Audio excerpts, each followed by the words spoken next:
สบายดีท่านผู้ชมวันนี้มาปั่นเข่าพี่น้องนี่มันมี2 กล่องพี่น้องกล่องนี้ยังกำลังขนอยู่มี2 กล่องพี่น้องกล่องนี้กำลังขนมาทันแล้วพี่น้อง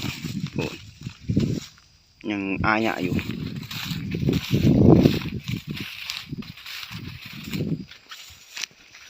ธรรมศาสตร์ยินดีพี่น้องพูดกองตัวนั้นแต่ว่าสิปันจะหน่อยนี่พูดเห็นบ่พูดจืนพื้นอยู่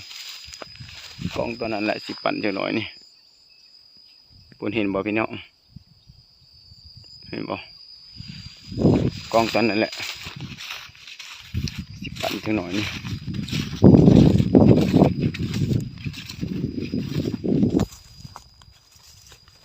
ถือว่าเขาเจ้านี่ลายเติบพี่น้องเขาพ่ออยู่บ้านนาไ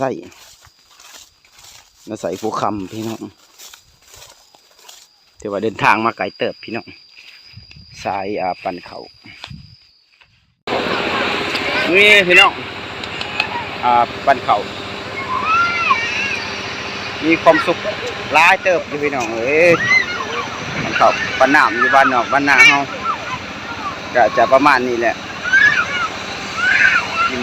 ปั่นเขาแล้วก็มีต้มไก่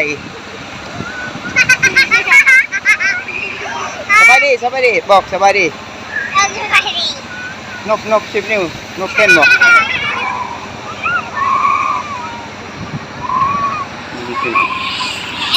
โอ้อากาศ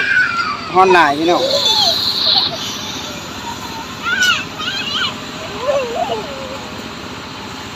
ปั่นข้าวปั่นน้ำแล้วว่าสิกินต้มไก่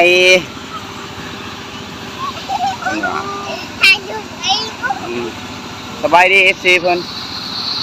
บอกว่าสบายดีนบดีนบมือ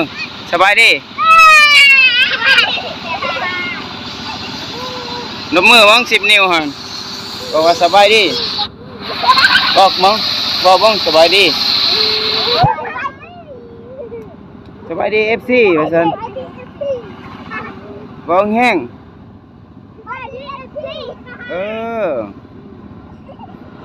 นั่นตัว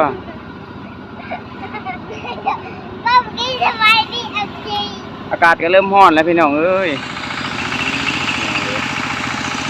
เมื่อไรพี่น้องปั่นเขาโอเคพี่น้องคลิปก็จะประมาณนี้แหละฝากติดตามตอนต่อไปด้วยพี่น้องเด้อบ๊ายบายทุกคน